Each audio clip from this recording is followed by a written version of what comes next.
দক্ষিণ দিনাজপুরে রক্তের সংকট কাটাতে বালুরঘাটের আর্য সমিতি ক্লাবের উদ্যোগে রবিবার একটি স্বেচ্ছায় রক্তদান শিবিরের আয়োজন করা হয়। ক্লাব সংলগ্ন প্রাথমিক বিদ্যালয় প্রাঙ্গণে অনুষ্ঠিত শিবিরে দুপুর পর্যন্ত ২৫ জন স্বেচ্ছায় রক্তদান করেন।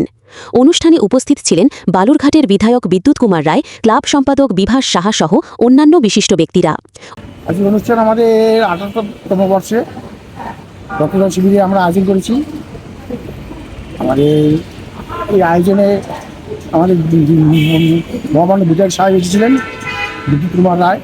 এখানে রক্তদান শিবির চলছে। এখন আমাদের অবধি ২২ জনের মতো হয়ে গেছে। আমাদের টার্গেট ৩৫-৪০। দেখা যাচ্ছে এখনও টাইম আছে, কতটা আমরা সাকসেসফুল হতে পারি। উদ্যোক্তাদের দাবি, জেলার ব্লাড ব্যাংকগুলিতে রক্তের ঘাটতি মেটাতেই এই উদ্যোগ নেওয়া হয়েছে। শিবিরটি সফল করতে সব রকম সহযোগিতা করে দক্ষিণ Dinajpur voluntary blood donors forum. আমাকে এখানে আর্য সমিতি, আমাদের জানেন শহরের বুকে বাস স্ট্যান্ডের কাছে আমাদের একটা পুরনো ক্লাব আছে, যারা সাংস্কৃতিক এবং বিভিন্ন সামাজিক কাজের সঙ্গে যুক্ত থাকে।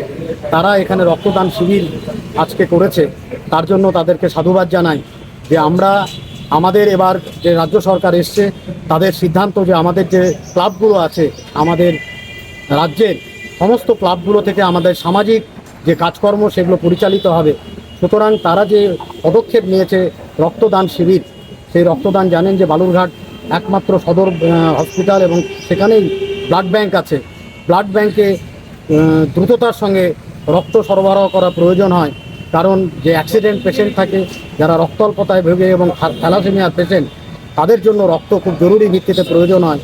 এবং এদের যে প্রয়াস ক্লাব কর্তৃপক্ষের, তারা যুগোপযোগী এবং সময়োপযোগী এই উদ্যোগ নিয়েছেন রক্ত সংগ্রহ।